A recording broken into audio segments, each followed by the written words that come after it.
Welcome to Hunters and Unicorns, the Sales Leaders Playbook. Today's guest is arguably the fastest man in technology. Mauro Trione is a sales leader who drives fast cars, but even faster companies. In this episode, we explore the trade-off to a good work-life balance to making it to the very top. This is Mauro's Playbook.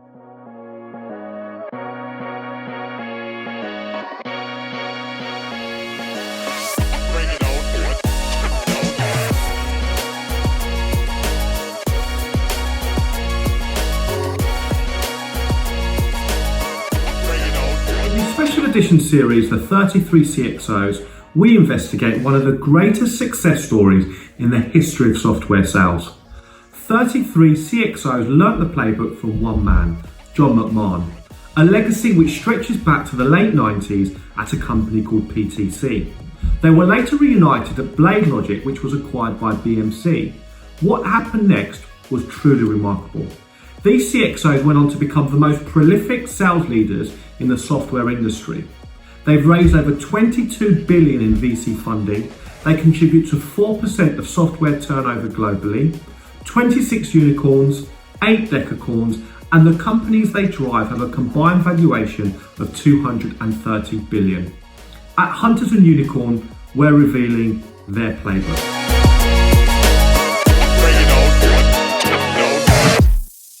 I'm Simon Koutis and I'm joined by my co-host Ollie Kune.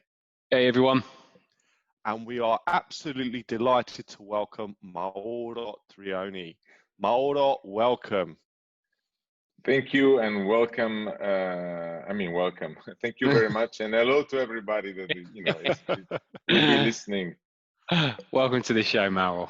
So Mauro, you have been described by some as the fastest man in technology.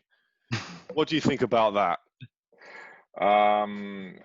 Thank you very much. Is very nice to be described. It depends how you describe as the fastest man. The fastest man in closing deals, the fastest man in going from the office to the customer, in the traffic of Rome or Milan or wherever. Or because I was a race car driver and I still race. I think I believe it's for the third option. So is very nice. It's good to be recognized for something outside just work. That was a big part of your kind of upbringing and kind of early, before you started in sales. That was something you took very seriously, right? Before you got into sales. Tell us a bit about it. Yes. So it's a strange story because I went to San Francisco to university, to college, and when I went back to Italy, I had the opportunity to try a car in my hometown. And I bought a used car because I didn't have a lot of money. So I started, racing in this small circuit in the south of Italy, Bari. So I had my degree. My father was looking forward to get me on board in the family business. But then I started winning some races in Bari. So a bigger team in Milan, gave me the opportunity to race at the national level, and I ended up winning the Italian championship in touring cars. And I was rewarded with a special prize in Bologna during the motor show with Ayrton Senna. So they told me, would you like to race again with a bigger car? We'll give you the opportunity in racing with Alfa Romeo in the European GT. So I was like having a little angel and a little devil in my shoulder. One was saying, don't do that, your father is looking for some help, and the other one, go, you need to have fun, you need to race. So I told my father, wait a little bit, I'll come back, but I want to try to become a professional race car driver. And I ended up racing for full time for 4 years. winning 3 Italian championship in touring, super touring, and GT. And the last one was in 1995 with Peugeot in super touring. Wow. So it was quite exciting. I Why won do you think? Monaco GP. I mean, half an hour before Formula One with Alfa Romeo. Wow. Yeah, it was fun. Why do you think you were a good driver? Because I had the will, the competitive attitude that was, is a key element in when you want to be successful in doing something. So when I started, I didn't think about anything else.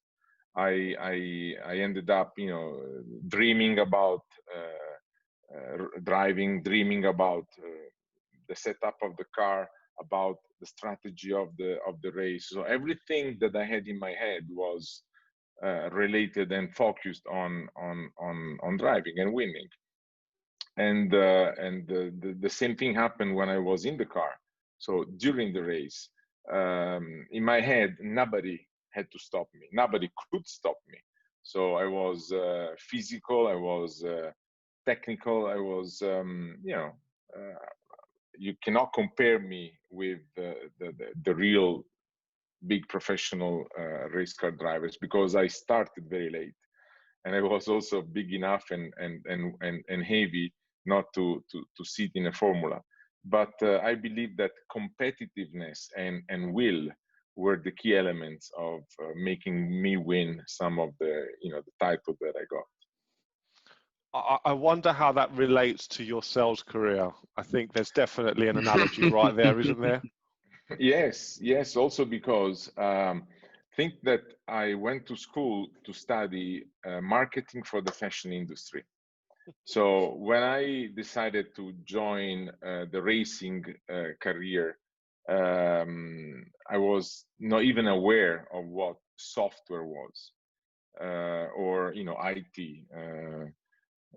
IT I thought was the initial for Italy, but nothing else. So when they asked me, "Would you like to work in IT?" and I said, "I'm already in Italy. What do you want from me?" But it was fun, because I got a call from well, by the way, in '95 I quit racing. So I ended up starting selling sales for a sailmaker, because I was also a windsurfer. And a friend of mine, called me and he said, there is a software company called PTC, Parametric Technology Corporation, and they're looking for somebody to sell software, CAD/CAM, in south of Italy. So why don't you try? Why don't you talk to these people? So I said, no, come on. I don't know anything about software. And they said, no, don't worry, because they are looking for competitive guys. So people that have a background of sport, of competitiveness, of will. So give it a try. And I ended up having a conversation with a big guy, American guy, a star in football, that his name was Steve Strachan, and I remember I was impressed, because he was really looking forward for that kind of attitude. And all my at the end I accepted it, and they said, don't worry about knowing how the software works, because we will teach you. But nobody can teach you to be competitive, because you have it in your DNA, and we're looking for that kind of guy. There is a movie called Days of Thunder with Tom Cruise. Very well. Yeah. So when they want to convince the chief mechanic, the guy that is David Duval, to go back in racing, and he says, do you have a driver? And he said, yeah, I have a driver. What is his name? He says, you don't know him, but he's a good driver. And he said, I cannot teach him how to be a driver. So he says, do you see that hunting dog? It's my hunting dog. I never teach anything to that hunting dog, but it's the best hunting dog you can find in the world. So PTC was looking for people that had competitiveness inside, how to sell sales process, it was something we could learn. That's why I believe that competitive attitude helped me to become a salesperson. For sure. And how I don't know if quickly? I answer your question. Very much, I think. And how quickly did you transition? How quickly were you able to pick up the technology and the? Very quickly, I believe, because for 1 quarter I was, learning. My learning curve was pretty fast, so we had some very good training. So I'm always thankful to PTC and the management at the time, especially a guy named John McMahon, Carlo Carpanelli, because they put together a structure that was a fantastic way to learn how to become successful in selling software following a specific process.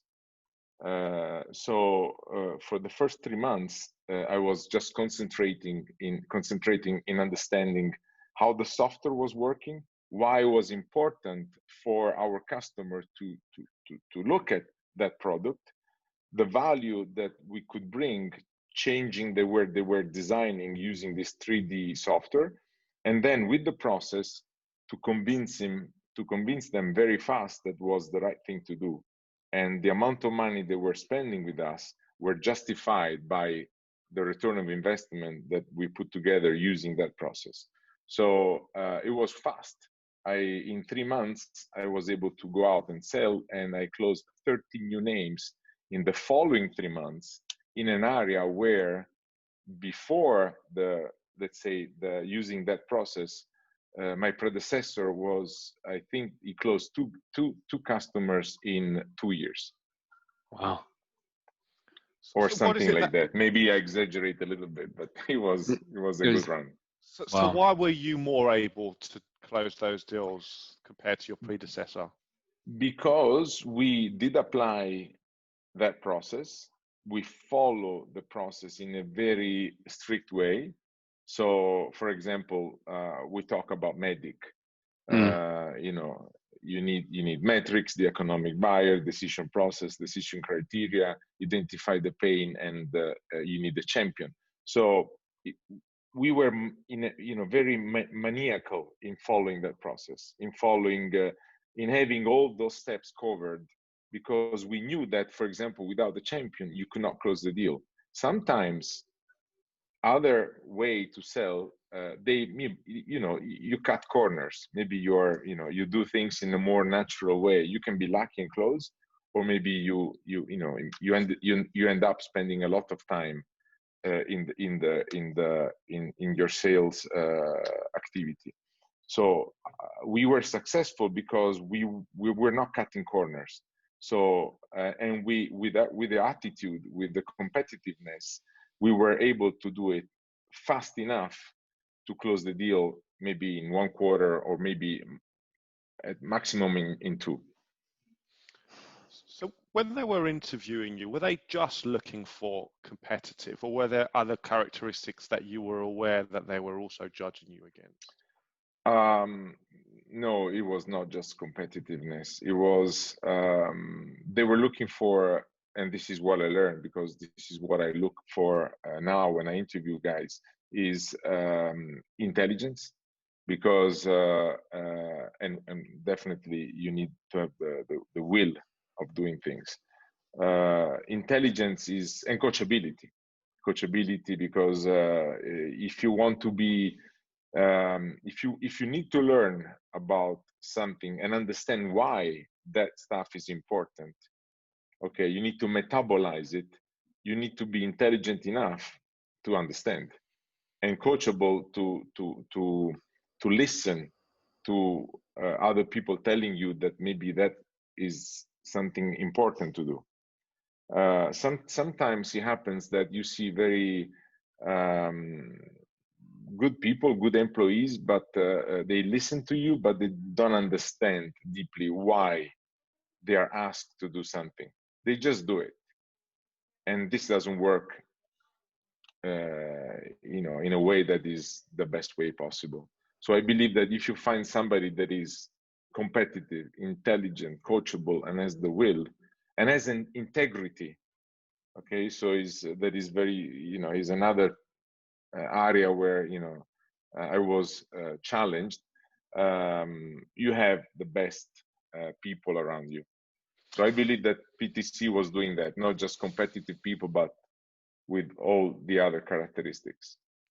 So Mauro, Italians by nature have a reputation, shall we say, of being quite social, a little bit more kind of, not necessarily at a slower pace, but, they take a much more relationship-driven sales process. How would you describe yourself compared to kind of the typical kind of Italian kind of person? Okay, at the beginning, we were not, just Italian, because we were let's say, in the Marine Corps. PTC was, discipline. You had to execute in a very maniacal way the process, and we were all the same around the world. You could be Italian, you could be English, you can be French, but we were talking the same language. We were executing the same activity, and we were also challenged all the time, every day, by our management. And it was impossible to be Italian. So when this came in place, because then you had different flavors, because I was executing the process in the right way, maybe using my own style. But I don't think this applies only because we are Italian or French or English or Americans.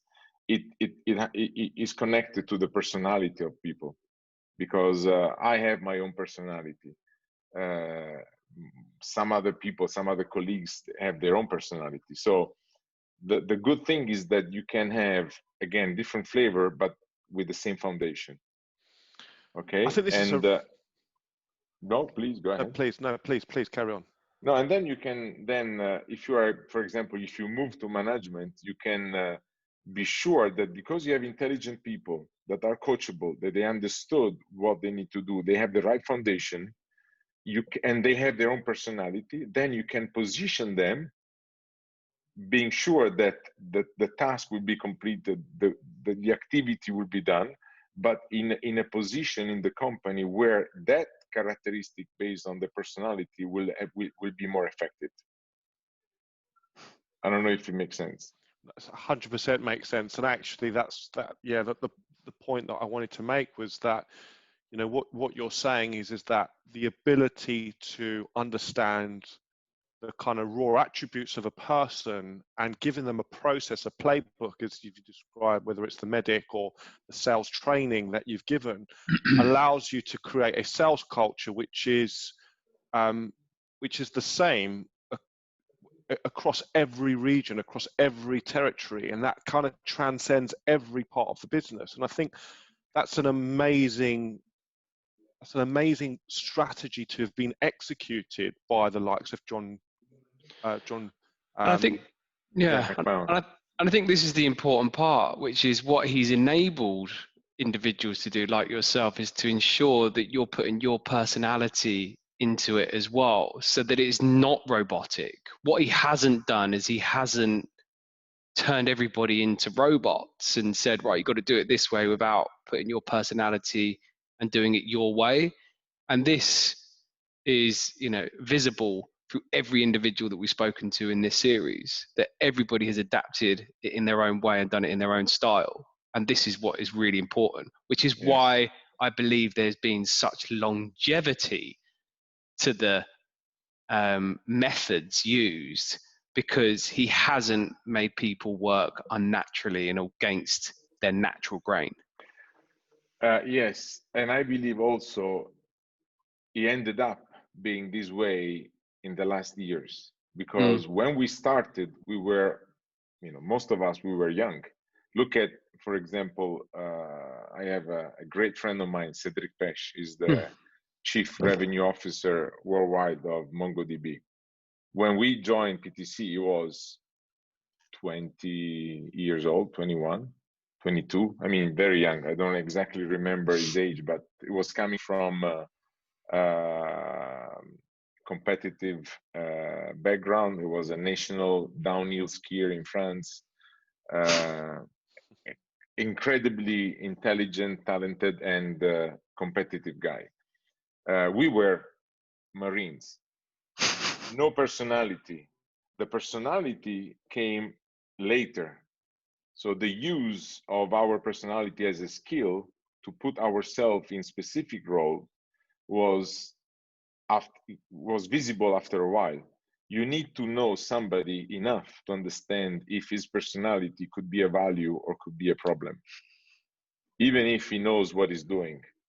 Because that's why I believe that you see this now, that those guys that were salespeople at PTC now have management position, because it came natural for them to get a position based on their skills and their personality.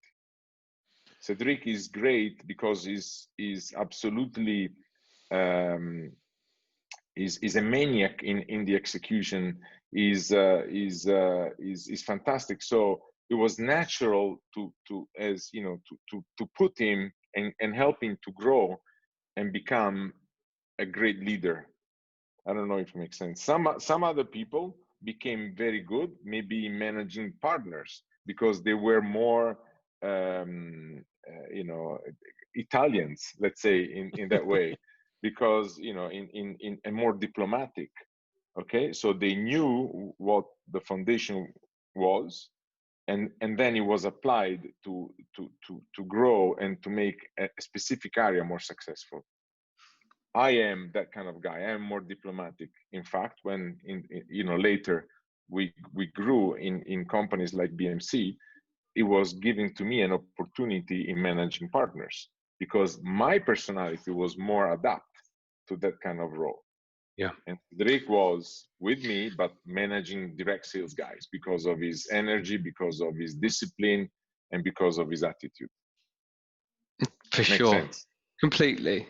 And so I think to give visibility over your career, obviously finish your racing driving, selling windsurfing sales, joined PTC in 1997, 3 successful years in a key account management position up to 2000. 2000, joined EMC as a key account manager, and you did that role for 3 years and was promoted to then district sales manager, which you then did for a further 3 years before joining BladeLogic. Before joining BladeLogic, can you give us a bit of an insight into EMC and your roles and your transition at that point? Yes. So when I left PTC, because some changes happened. John McMahon was gone. Carlo and Cedric were gone as well. They decided to take another challenge. So I ended up meeting somebody at EMC. My wife was in Bari, south of Italy. I was working at PTC in Bologna, and we wanted to. I was meeting my kids only in weekends. So the opportunity at EMC was in Rome, halfway between Bologna and Bari. So I was, let's say, EMC was a great company, big, very well known, a big multi-billion dollars company, and I ended up accepting. So when I was there, it was fun because some of the management was looking at me in a different way from the others, because they knew that I had those skills, the medic, the sales process, the attitude, the discipline. So it was also a great opportunity for me to work in a company that was not used to it, even if they had their own, strategic selling, training, or things that are more, famous than the medic. But for me it was great because for 6 years I was able to grow my own space and be, let's say, recognized as one of the guy coming from PTC that was marine style, competitive, looking for results, looking for overachievement. And this gave me the opportunity also to become a district sales manager, and learning also how a big company works. Because when you want to grow your career, you need also to understand how a big company work. And PTC at the time was big, but not that big.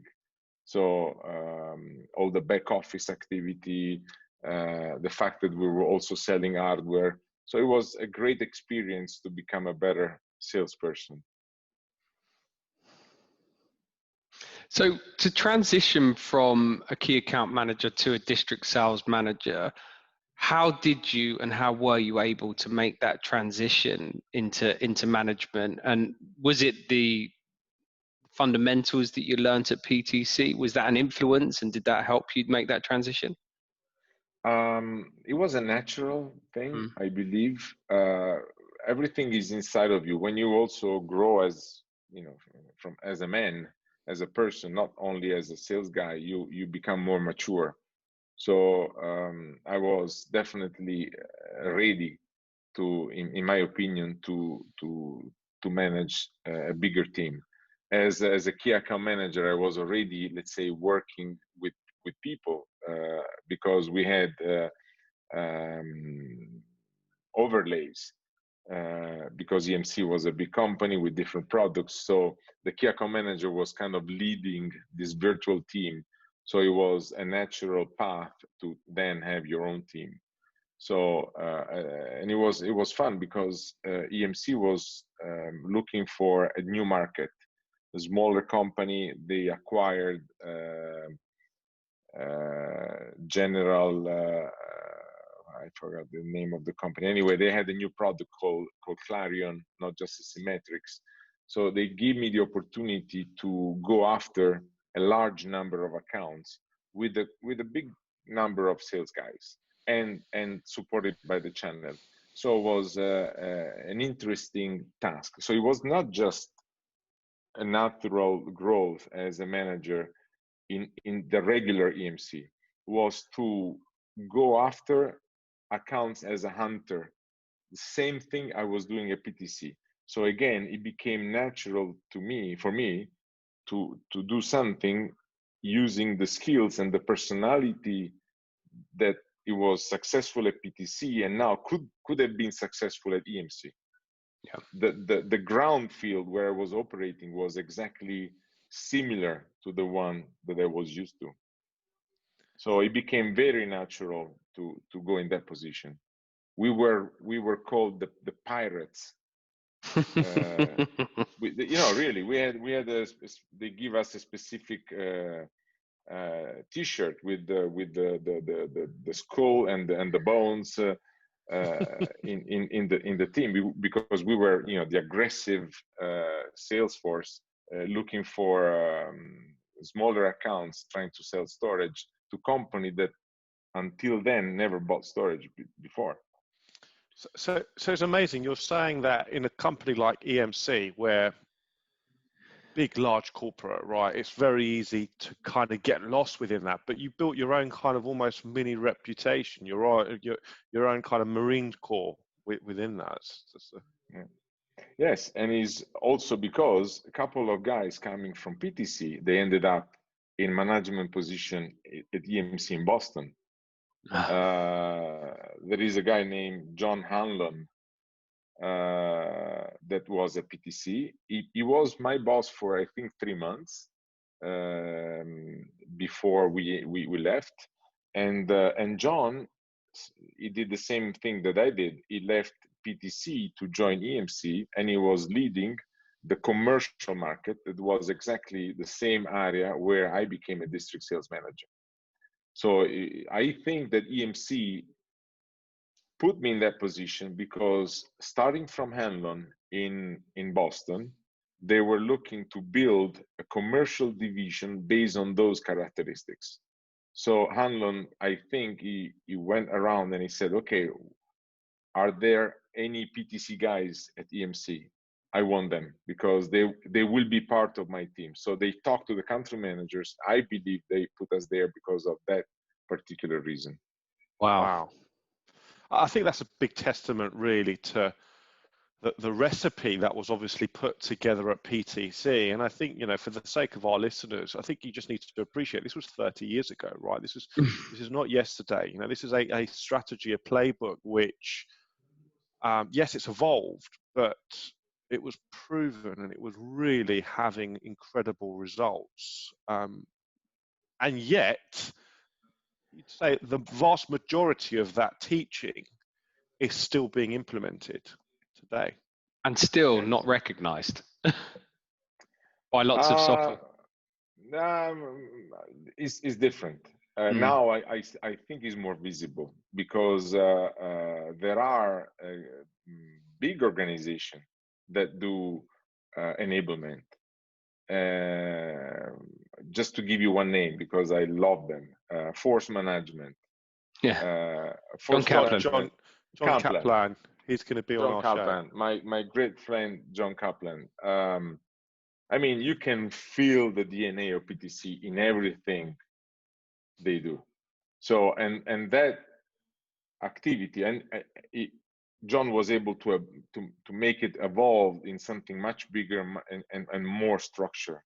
Because again, as I said, we started being kids, and then all the years of experience, also for John that decided to go in that direction, made the medic completely transform in something else. You know, so with the sales structure process that was, you know, used by John to enable many companies. So I don't think he was not recognized. Maybe he's not recognized with the same frame that he had at PTC. But if you look at the training that Delphix did, BMC did, I think we were also in Bazaarvoice. Everything done by Force Management has the medic DNA. Yeah.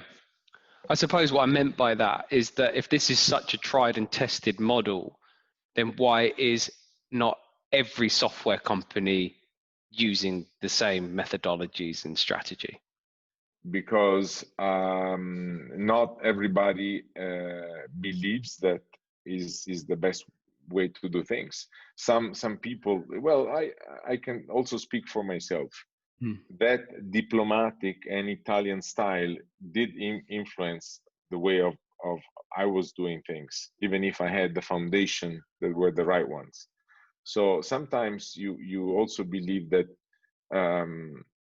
maybe, you know, to do things in that way is it requires a lot of energy, a lot of effort, because you really need to be into that. Cutting corners is the easiest way you can do. You can achieve results also using politics, using you know, a different style, a different process. You can still do it. Sometimes you're lucky enough to have a product that is what the market wants, and it sells by itself. So you believe then that you are successful, not because of the product, but because you are the greatest sales guy in the world. And then you try to do it again, but without a great product. And this is where you end up not being successful. But again, some companies, some people believe that they can do it without, because again, it requires a lot of energy to be applied. Yeah, and discipline. I think a big discipline. part of discipline is big. It's easy to cut corners. Easy. Not to make that tough telephone call, to make the tough questions, as we call them. You know, be courageous enough to ask a question that, you know, it might end up with an answer that you don't want to hear. So some salespeople, they say, okay, I don't want to ask, because I want to have in my mind the optimism that things will happen in a natural way. They never do. Yep. They do happen because you make them happen, and to make them happen, you need to ask those tough questions that sometimes require, again, discipline and energy to be asked. Yeah, and not hearing the answer that you don't want to hear, right? Exactly.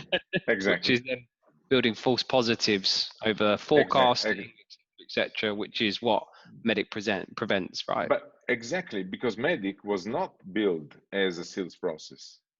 It was built as a forecasting tool. Yeah. To be sure to check if the forecast of the sales guy was accurate or not. So what McMahon did was, I will do reverse engineering on a successful salespeople and see what he does successfully that is different from the others, and I will use those elements to be sure that when I check a deal of somebody, he has done them, so the number that is forecasting is correct and will happen.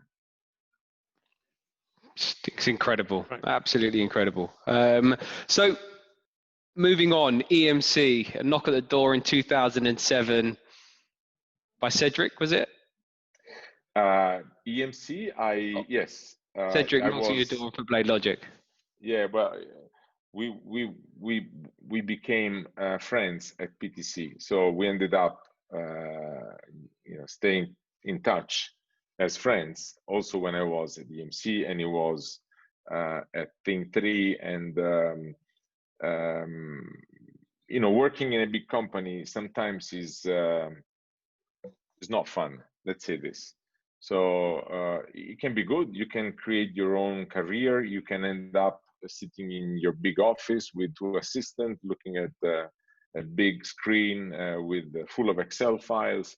But if you have that competitive attitude and you like to go out and you like to go and talk to customers and make the sales call and close the deal, and you want sometimes also a new challenge. And Cedric came to me and he said, McMahon, because he's an idol. So where is John? John is now at BladeLogic. BladeLogic, what is it? Oh, fantastic, blah, blah, blah. Let's go, because we can start. Yeah. And we were also looking for opportunities, because if you work in a company like EMC and they give you stock options, I remember they give me, when they promoted me, a bunch of stock options, and the value was 0, because it was already a big company. They give me the stock at the price of the market price, and after a few weeks they did a split, so it was absolutely 0 value. But it looked big. BladeLogic was a real one, because it's a company that wants to go public, has a fantastic product, has the greatest team that you can dream, because it's the people that you learn from, and they understand you without talking, because during those years we also understood on how to communicate without even speaking, because we knew that we were thinking the same way. So I accepted. It was tough, because I left my 2 offices, Rome and Milan, my team, my secretary, to go and put my hands back in the mud. Me and Cedric only in Italy. We had a big title, but at the end we were like one-man band. I had, one-man band, the one that has the trumpet, has the guitar, has the. Simon does that. Okay. Really. Yeah, but it's great, because you have a great target that is achievable, a product that the market wants, because is hot, and you can make money. And that's another thing that we learned during the years. When you look for an opportunity, you need to look for these components that I found in BladeLogic. And again, more than that, what really was a driver for me was to go back with a friend like Cedric, with people like Luca Lazzaron, like John, and have fun again working, because that's another story. Maybe we'll talk later, but you put yourself so much into work, and because we live only once and the clock does not reverse, you need to use your time working in a good way, having fun, not just making money, because you're wasting your life otherwise. And it makes sense. Completely, and this is a really important part that we've actually put aside to actually have a conversation about this later on. But so the joining of BladeLogic, you're back with your original group, with a team that you're very familiar with a leadership team that you're very familiar with. I think the interesting point for us is that when we set up going and looking and identifying about this story, it all started originally at BladeLogic for us. Obviously yourself and others have actually drawn attention to the PTC part. So for our listeners, I think that part of the story is going to be missing in some of the individuals that we're speaking to, but PTC is really a very, very kind of like prominent part of this story, where this all came from. So really important to fill that part of that gap. So BladeLogic, you're there, you've started this new role, you're back with similar sort of team, joined in 2007, and shortly after, 2008, acquisition comes along. You go through your IPO, you've gone public, you've now been acquired by BMC. Tell us a little bit more about the journey and the acquisition that happened with BMC acquisition. Yeah. So BladeLogic was short, but incredibly exciting and fast-growing experience, because we went public in a very successful way.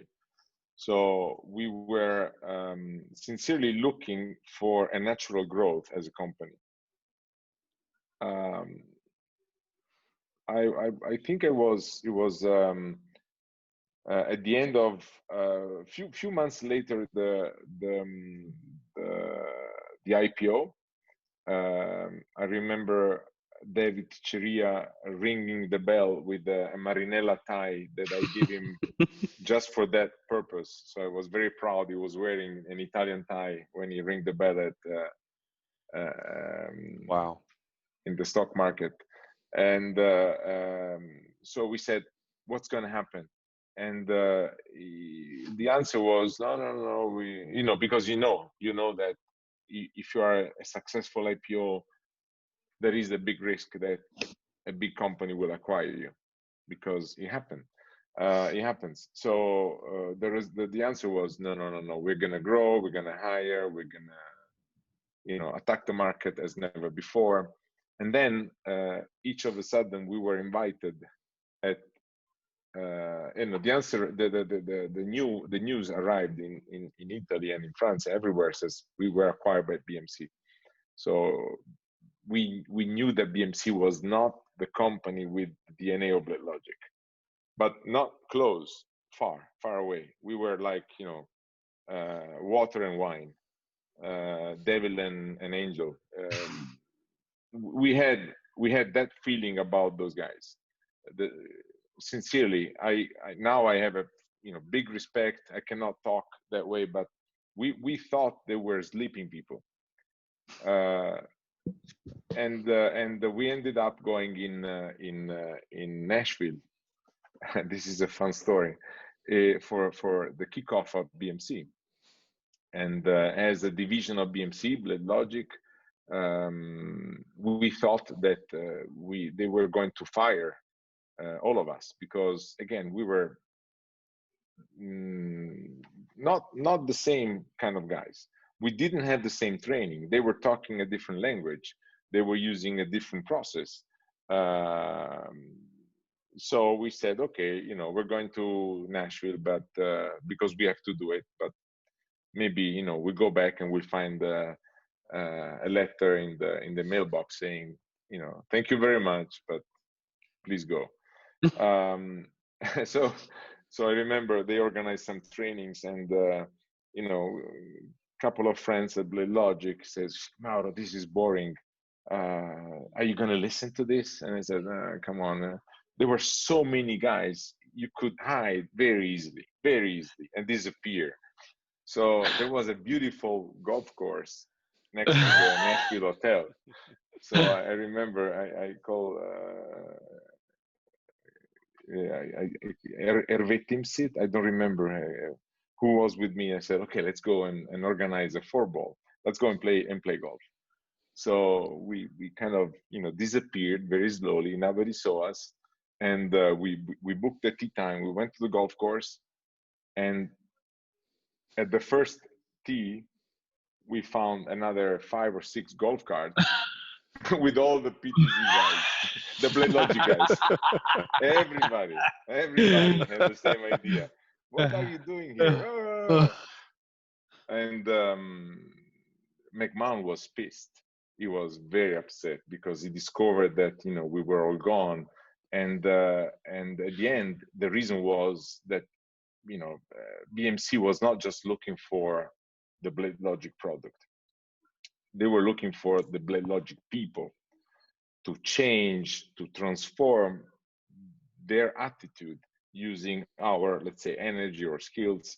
We found a lot of good people there, so it was just a matter of communicating, understanding each other. We identified, you know, the intelligence, the coachability, the wish, the will, the competitiveness attitude in some of our colleagues, and it was fun. Again, a bigger company. So my experience at EMC was then really helpful because I knew how a company like BMC operated because I had 6 years of experience, 7 years of experience at EMC. So, but it was fun. The fact that we ended up at BMC was Kaplan came in place. First thing we did, McMahon said, okay, we need to use that methodology. So force management, the training, and it was exciting because it was also great not only to go out and sell, but to develop people around you with the same mentality. Yeah, hiring guys. So John McMahon obviously took over as CRO at that time, maybe 6 weeks after SKO, right? So he straight away went in and appointed his generals in key positions, brought his allies, brought John Kaplan, as you said, force management. How quickly did the BMC guys get on board with the change? Was there any resistance on their part, or did they transition?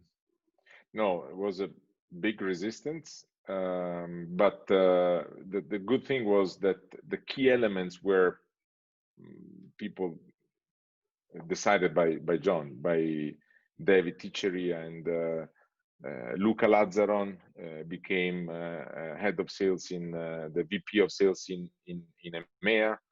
Jeremy Duggan, Cedric Pesch, Northern Europe, Southern Europe. They put me in for my, let's say, style into the channel role to try to change their mentality, working really close with Cedric. The transition was not that hard because, again, we had the opportunity to control things. The most difficult thing was to be understood by the people that were existing, that remained, that didn't have that training, that that way of doing things. So even if with John Kaplan it was done a very good job, the process was harder for them, not for us. I don't know if you are intelligent, again, you can. We did. The good thing is that we were able to hire a lot of new guys. So because also some of the old guys, they left because they didn't feel to working with that, let's say, energy. So naturally they said, okay, you know what, I'll look for a job at IBM. because I will be in my comfort zone. I will look for a job in a bigger company where I can be more relaxed, where there will be no drive to get results every quarter, every week. I don't want that kind of pressure. We were used to that pressure, and some of the people that left naturally, they didn't accept it. So after 3-4 months, the new BMC was having a good shape, and it was like working again at BladeLogic, but with a much bigger scale and with much more products. Now, for you as a position, obviously you've been a key account manager for, up until this point. You've always focused direct touch, key account management, key account sales. You were asked to transition into a more channel alliance type role, which is a very, very different approach. Obviously, you had a really interesting story around this and kind of why they chose you to do this. And I think it would be a quite interesting point for the viewers and listeners to be able to understand why that transition was there, why you're brought in to do that particular role. Yes, because BMC had, I think it was like 70% of the revenue coming from partners, especially with the product called Remedy. Remedy was acquired by BMC and it was only indirect. So they got the legacy of the Remedy channel into BMC. The thing is that BladeLogic, PTC, we were used to have control on the sales activity. If you have an indirect model, you need to accept the fact that you cannot fully control what the partner is going to do because you're not doing it, they are doing. So my task was to try to educate our partners to talk the same language that our sales guys were talking, because there was a friction. Some of our, when you put a sales guy that is a Marine and you give him an account, like a big account, like Telecom Italia or Vodafone or HSBC, whatever, and that account is managed basically by a partner that has a different operating rhythm, that doesn't care about forecasting the same way you do, because if he closes the deal, is good. If he doesn't, shit happens. And you have a guy that is, on the other hand, driven by results. The two words, they don't talk. And this is a problem for a company that again has 70% of the revenue coming from that partner. So my task was to, and it was very difficult, was to try to educate them in order to have more control and more predictability on that forecast, to have them do what the sales guy was looking for in order to close his process. And again, it was me, because I am a natural connecting people guy more than others. And I don't know if it's true or not, but this was what Cedric, what Luca, what John, what Dave thought about me. So they said, okay, let's give Mauro this role, because maybe with this way of doing things, he can, especially in Italy, in Southern Europe, he can help us. Yeah. And it was okay, because then they promoted me to an EMEA level. And this is more or less the story. Because this is the creation of more of a value-added partner channel model, which historically it was just a channel model, but your job was to add the value and to drive additional business through it, rather than just existing business with existing customers, and add value to those partners. Yeah, because from a partner you can get incremental business, but I mean, if they talk the same language, if they forecast in the same way, then you can forecast an incremental deal because you trust that partner. Or you have, let's say, a fulfillment activity, because your salespeople, they do everything, but then you need a partner because of a contract, because of services or whatever, but they don't really influence the sales process, not completely. Then you can forecast it because you know that you did it. Okay. So the challenge was to get more incremental revenue out of the partners. And again, is not an easy task. I think is one of the things that make me decided to leave that role, because I believe I was not, based on my metrics, successful in achieving that. Is a very different task. So I'll also learn that sometimes that job is impossible to do, or not impossible, but is meaningful. It doesn't make sense to really try to change somebody that will never change. Maybe you need to learn how they operate and find a way to get the best out of that in order to use it for your own convenience, to achieve your goals. But if you pretend them to be you, and they are not even your employees, you cannot command them, you cannot force them to be you, you're losing your time. You're losing your head more than your time. Yeah. I think if you were to kind of bring the analogy back to the fact that if you don't have accountability within your own team, that's where this all really falls apart. And because of the lack of accountability, because they're not your employees in this instance, I think you can see the disconnect.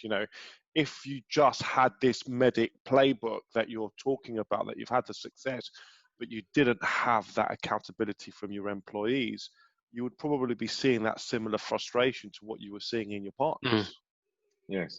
Yes, in a way, yes. And no, actually, yes. And the reality was also that most of those partners were not only BMC partners, because they were also selling EMC. Maybe they were selling, not in the competitive space, but other products.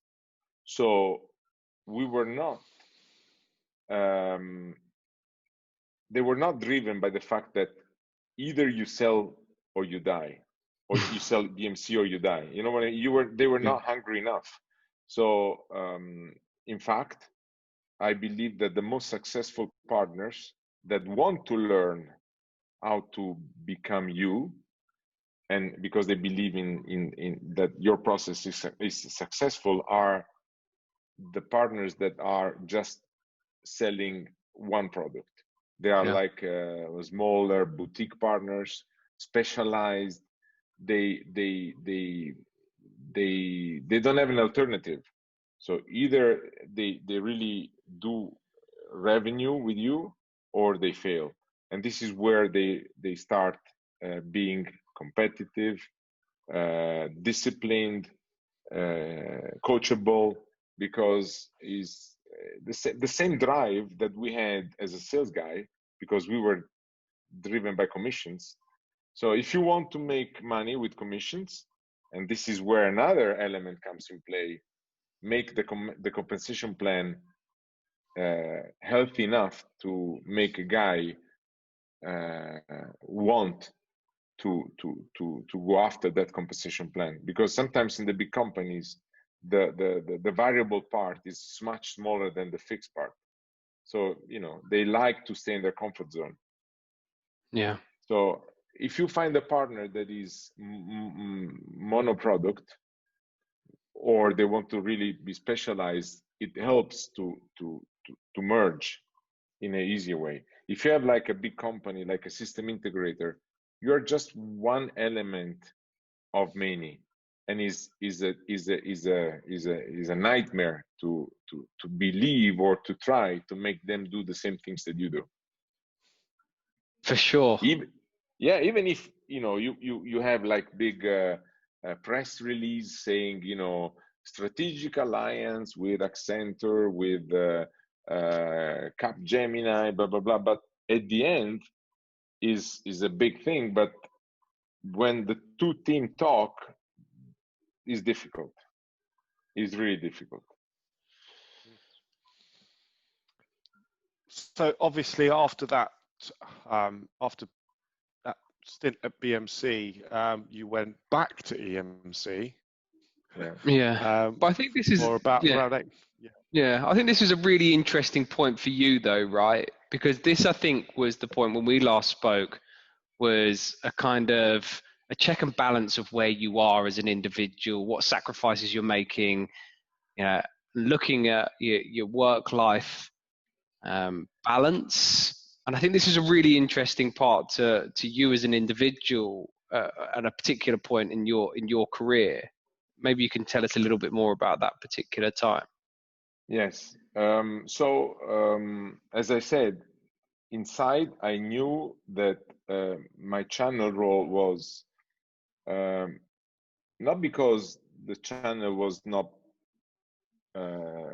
producing results, but because my task of transforming some of these partners to make them very similar to a direct sales team, I believe was not producing the results that I wanted.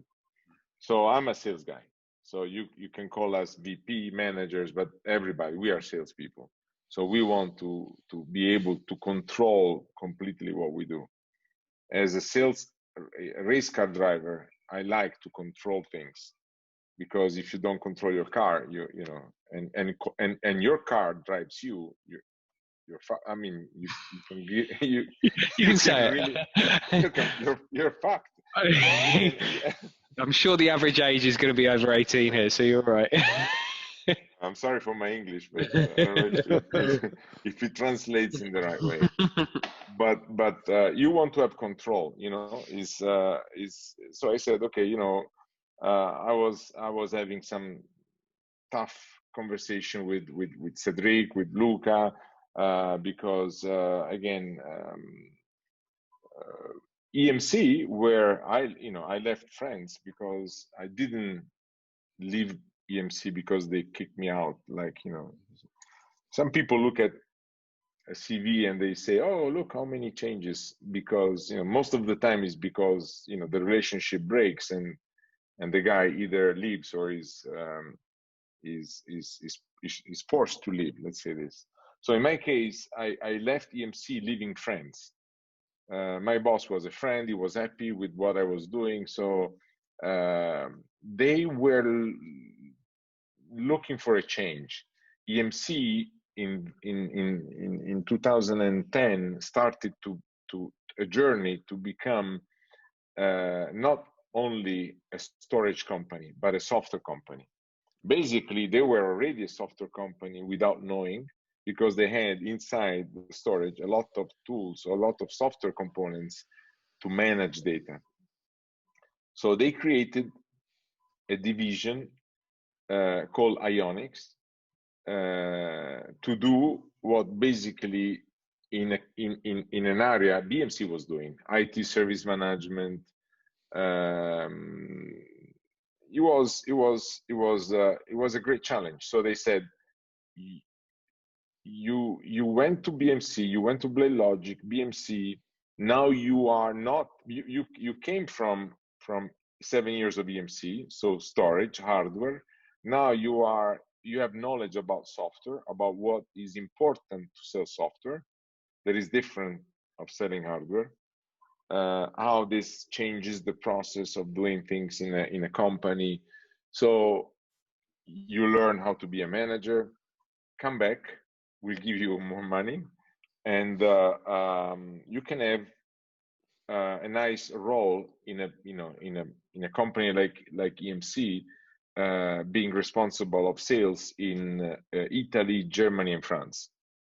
That is, by the way, like a joke, because a German and an Italian and a French don't have anything. I believe that usually regions are Spain, Portugal, and Italy. Yeah. French and and Belgium. and then Germany by itself because it doesn't relate to anything else, and then the Northern Europe with UK and Scandinavia. So Germany, Italy, and France was already something that people said, oh my God, what is this? But it was great on the paper. So I said, okay, I'm not happy with the channel in BMC. I want to go back and be able to grow my direct sales team. So they convinced me. I had, again, great friends. Riccardo Di Blasio, that now is the Chief Revenue Officer at Commvault, was the country manager in Italy, and I said, okay, I'm coming back. I was looking for the opportunity to hire people with my DNA, and in fact, I hired a couple of ex-PTC guys like Andrea Rizzi. It's like a small mafia. We look for each other, we smell each other. We know it's going to be easier if you have that background, and I accepted. And only 6 months later, EMC made the move of taking the best part of the offering of Ionix, and they gave it to VMware. So I had like an empty box in front of me. So I said, I didn't leave BMC to join a management position just for the fun of it, because I want to have, again, my big title in LinkedIn or on a business card. I'm not that kind of person. So I said, I don't like it. So they told me, okay, you know what? Don't move. Stay there. Go play golf for a couple of months. And I did. And we'll find you another position because we want you here. Michele Liberato was, again, the president of EMC Italy. With Riccardo, we talked a lot. And at the end, my friend Cedric was always talking to me. We were talking every day, and he said, why don't you come back again at BMC? Because no channel anymore. I want to rebuild the direct sales team. We can hire some good guys. And by the way, I did my best hire ever. That is a lady in Rome called Giulia Loretelli in that year. And we're still working together, by the way. And I ended up leaving EMC after only 10 months, I believe, less than a year, by the way, and rejoined BMC with Cedric again to rebuild direct sales team in Italy. And it was great because we had a lot of fun starting from scratch, because the previous country manager in Italy, I think he made a little, he didn't do the right moves. So most of the successful sales guys during that year left. And with Cedric, we decided to rebuild a nice team at BMC in Italy. Amazing.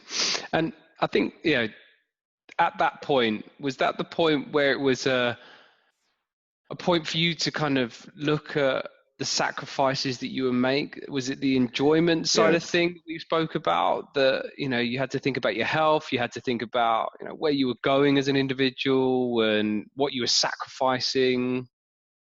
Well, sincerely, that came, it has been always in my head. Yeah, because it came from Carlo Carpanelli, that unfortunately is not with us anymore because he died in an airplane crash before BladeLogic.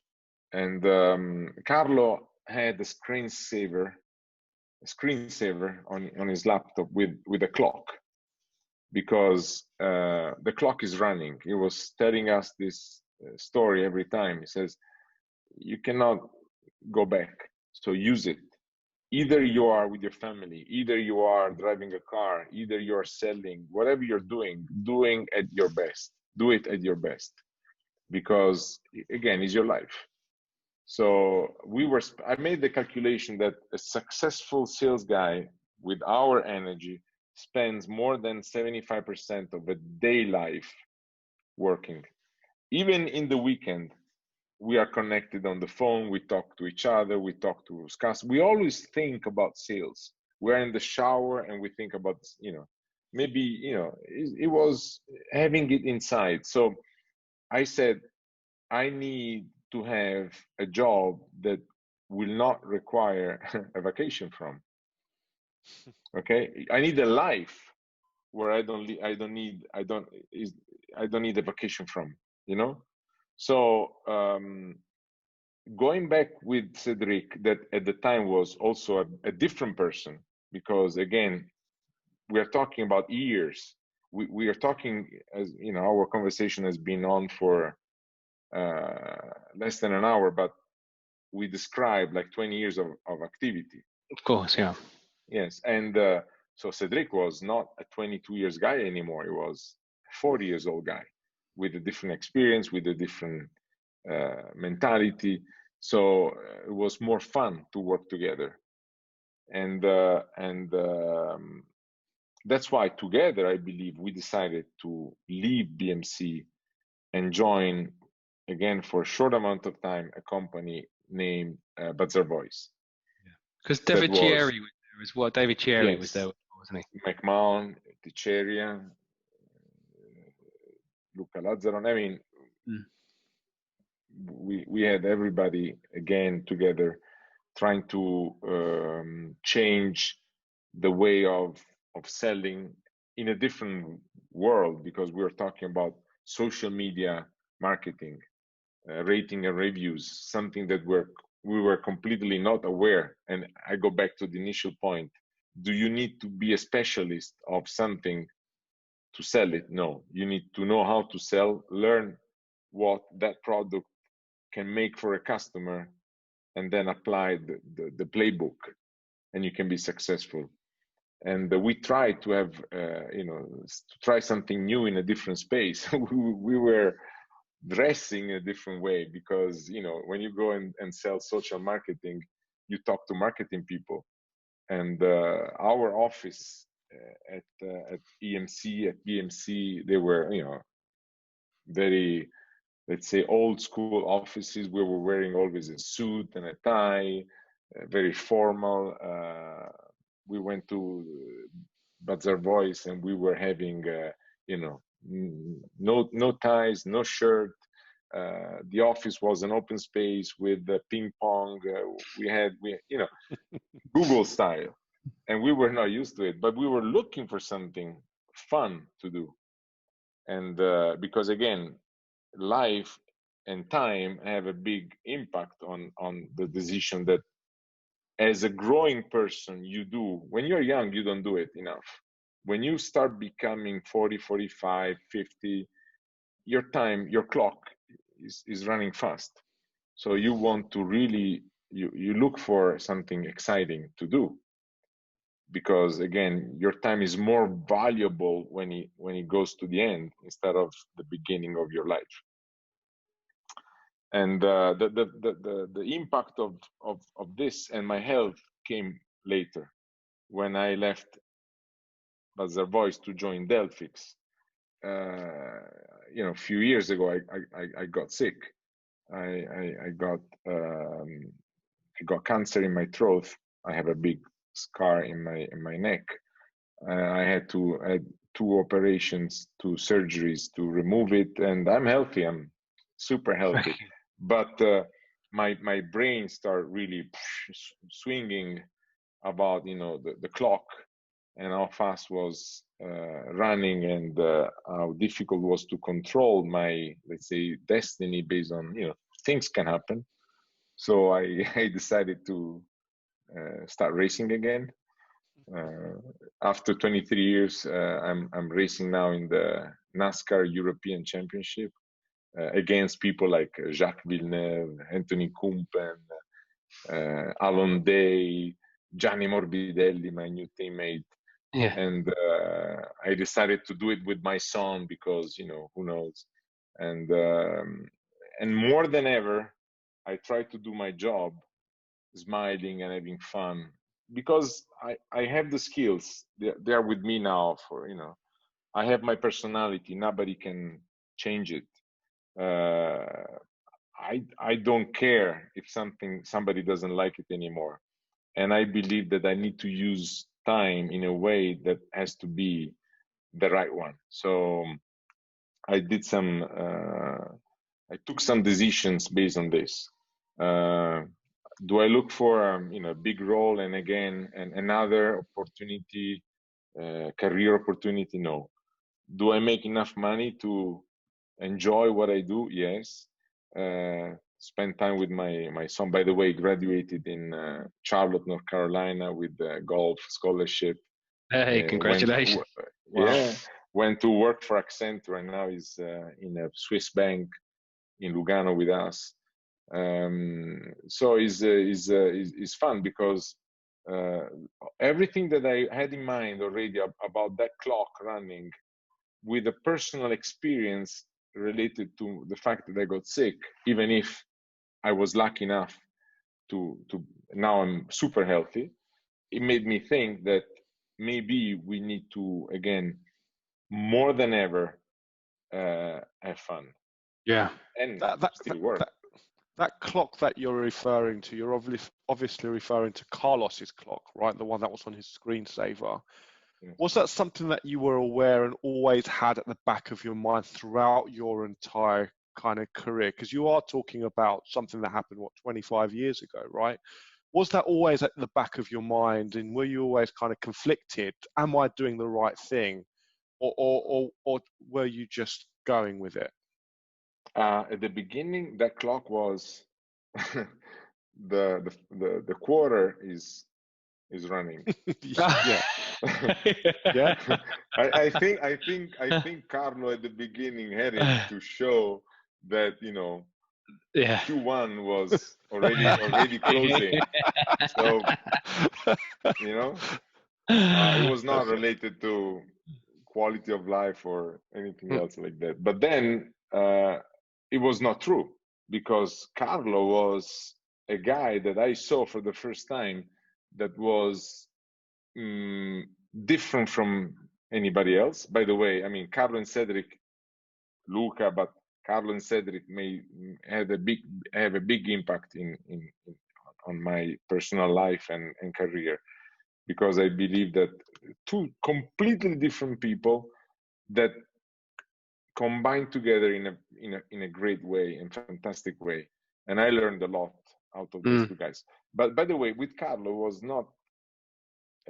He was a guy from Bologna. I remember it was fun to work with, even if that clock could have meant the quarter is closing, so use your time to close deals. At the same time, he was doing everything having fun. I remember he knew I was coming from, you know, racing, and we had a kickoff in Monte Carlo, in the Monaco, next to Nice, you know, Monte Carlo, and we decided to take the office in Bologna, the people of the office in Bologna, and go to this meeting with 2 minivans. So we had, and I think we were 2 Ford Transit, 8-seater, and so the Bologna office was 16 guys. So 8 were in one minivan and 8 were in the other. So the idea of Carlo, again, just to explain how crazy it was Mauro will drive one, Cedric will drive the other one. We'll put numbers on the minivans, number 1, number 2. It's a race. We printed big numbers like race cars, and we raced from Bologna to Monaco with these 2 minivans, with the people screaming inside because they were scared, and it was crazy. I mean, don't believe that we did something completely crazy, but somehow in some part where it was that kind of attitude. So other companies like EMC, it was like more you have to be professional, you cannot do this, you cannot do that. Sometimes who cares, let's have some fun. I remember joining BMC for the first time. They made me read that particular paper about how to, I forgot the name in English, how to deal with the other sex, and sexual harassment laws. Okay. If you are in a room with the copy machine, be sure that you're not alone. If there is a lady, you need another guy with you, because otherwise, that kind of stuff. With us, you never think about that.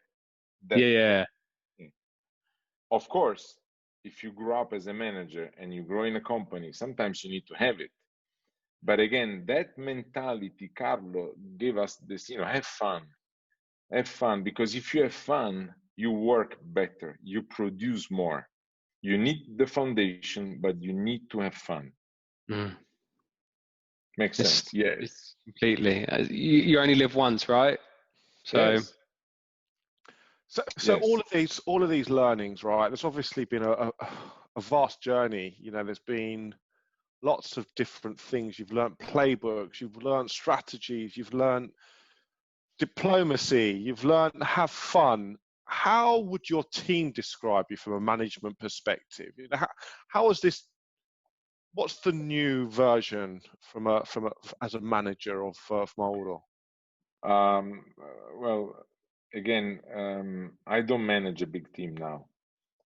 We are, let's say, a small team, but is again the balance of my life is what I want. I in agreement with Delphix, I created also my own company, because it's a consulting company, and we provide sales and technical services to. We look for startups. We look for not in competition with Delphix, because we talked, and it could also help us to sell more Delphix, because we can attach that technology to other components that are always around Delphix. So I also started my, let's say, career as an entrepreneur. I'm still, doing my job with Delphix, and I'm very happy, but with a different flavor. Okay. So I decided not to go, because I had the opportunity to maybe apply for a role and go back and manage a big number of guys, being again a sales manager, but it's not me. You need to understand who you are, and even if the opinion of a guy that is in my team or people that work for me is not exactly the right one, because they don't know me, or they relate to me to somebody that I will never be. Like, okay, I want to see if Mauro fits the VP of sales role. Okay, what does the standard VP of sales do? Is Mauro successful in doing that? Maybe they will say, no, Mauro is, he likes too much to go out and play golf. He believes too much in relationship. He believes in this. My style, okay? So I don't care about what they think. I care about what I think that is right for me, okay? I'm not looking for people clapping their hands saying, oh, we like what we see. Do you like me? Good. You don't like me? Good. I like where I am, and I don't like to have regrets. I don't know, again, because if you think that you could have been something different, maybe you start again not doing what you're doing in the right way. Makes so much sense. Makes so much sense. And I think so often overlooked when all you do is focus on your career and your career only. And it's the balance between the two is just ridiculously important and often lost at your level and at the at senior level, because you're so far in it that you know, and you put so much pressure on yourself, you take on so many responsibilities that your hand is forced. You know, you can't not do that type of job half-heartedly. And so, as you say, you either make the sacrifice, I'm not going to continue to climb, I'm happy at the level I am at the moment, and I've now got a perfect work-life balance where I can enjoy spending time inside and outside of work. Yes, there is something that is not fitting with this way of thinking, and is, you know, some friends of mine, they said, okay, you know what, I will put a lot of energy, I will do this, you know, full speed, putting sometimes in challenge my own family life, because I just need to work. I want to be the best in what I do, produce results, make money. I will do that for up to when I'm 50, 55, and then I'll retire. Okay, and I will start enjoying my life when I'm 55 or 60.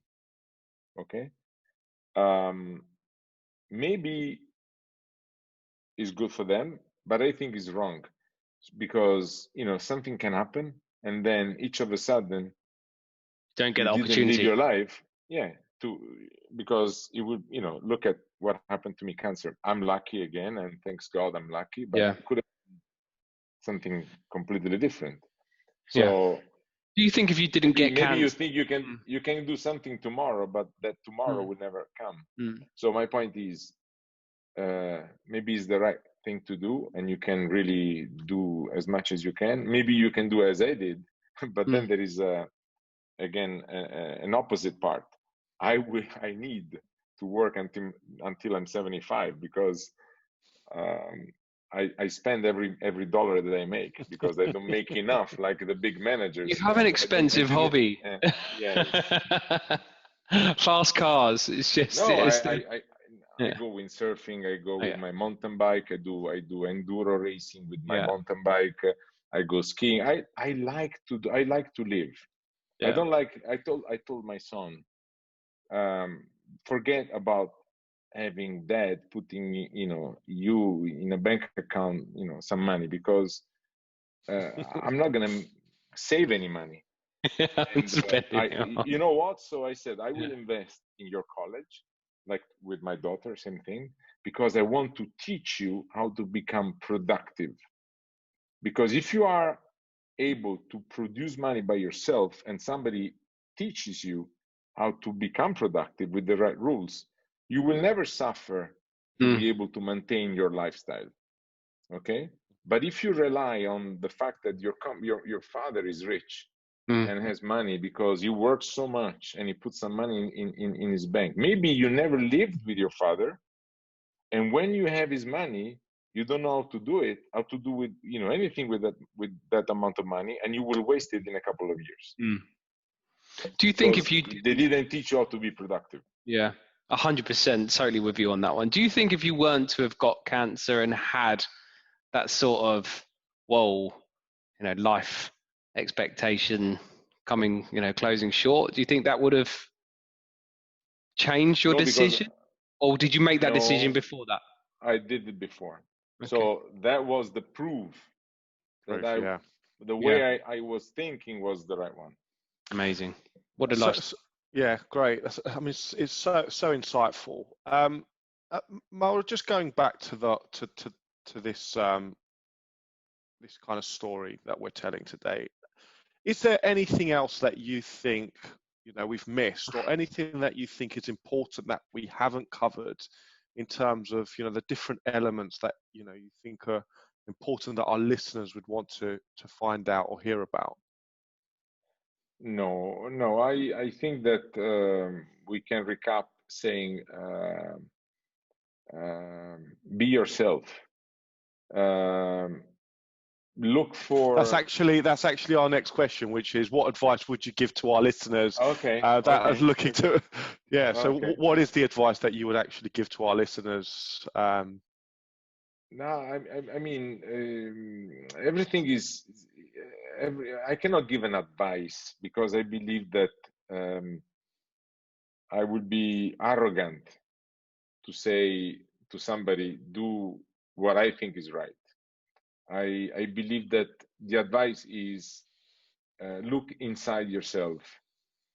If you want a career, look for the right product and for the right people around you, because you can be Superman in selling, super salesman, you know, with the red cape and big ass in your chest, but if you don't have that product,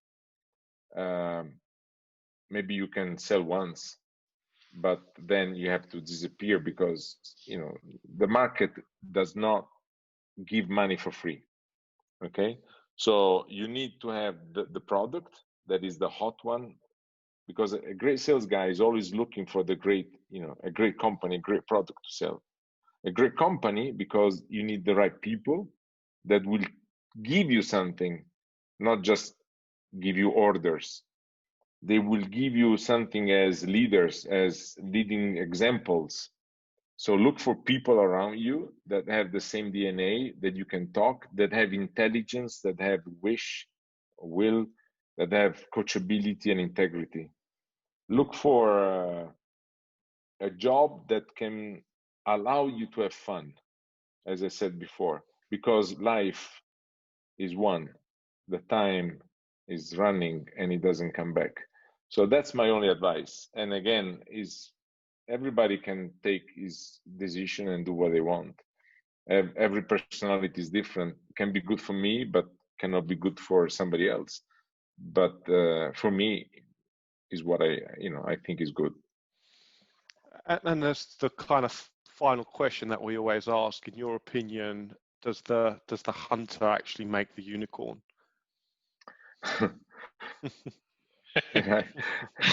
Okay, it was is a fun story about unicorn and my search on Google, but I'm sure our listeners might look and Google that after. No, don't look at Google. Don't. It's the wrong thing to do. You can get yourself in trouble. Don't, especially if your wife checks on your laptop and search on the history of. So the hunter, so the sales guy can make it. Yes, absolutely. Not everybody will, because again, I told you already these names so many times: John McMahon, Cedric Pesch, Jeremy Duggan, Luca Lazzaron, McCluskey, Paul Kant, Kaplan. I mean, those guys, it requires energy. It requires discipline. Okay, sometimes you're lucky, you can close deals, but if you want to be the hunter that makes the unicorn, be prepared to do what is needed. Okay, and sacrifice part of your clock to make it happen.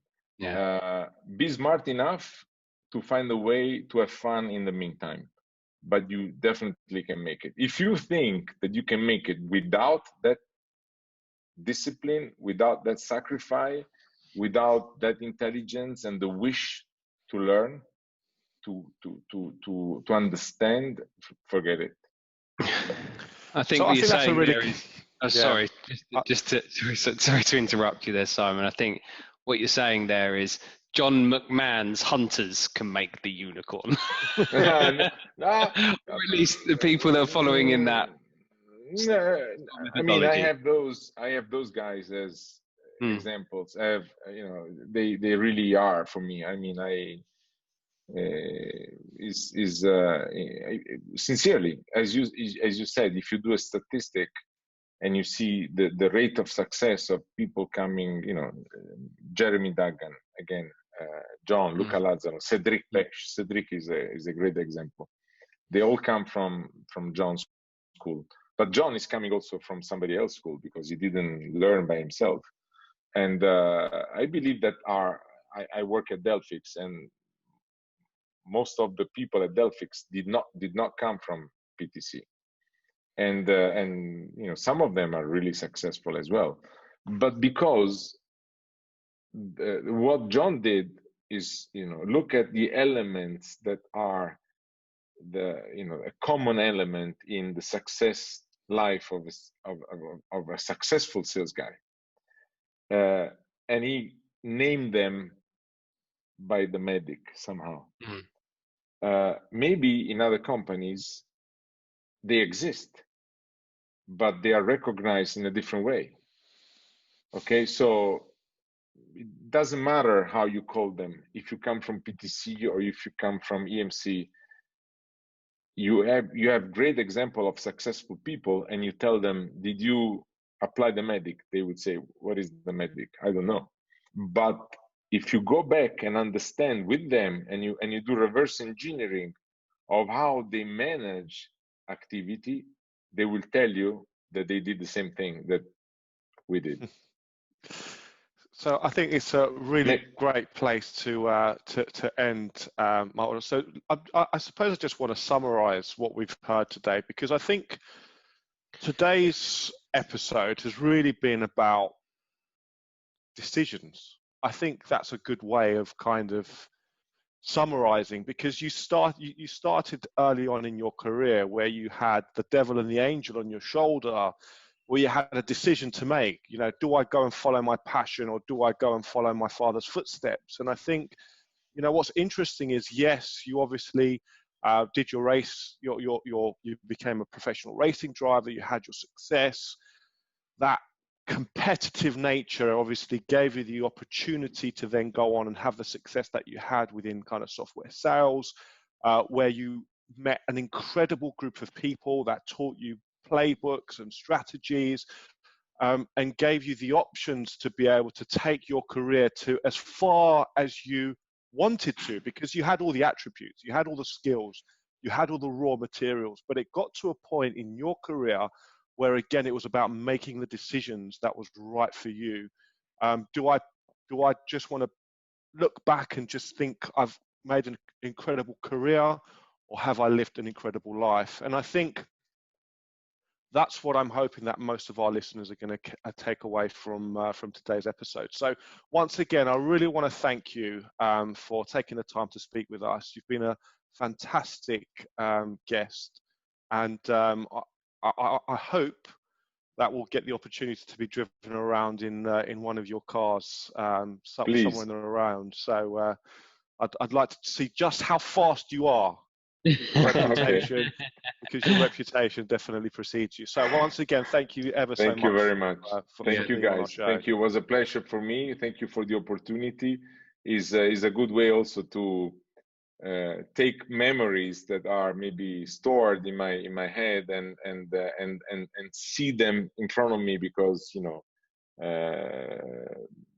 So again, thank you very much. I appreciate it. Right.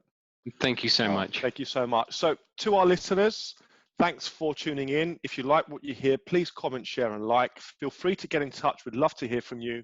Lots more guest lines up, so please look out for our live updates on LinkedIn and on our somuchsoap.com website /blog. That's all for today's show. And remember, unicorns are made and not found.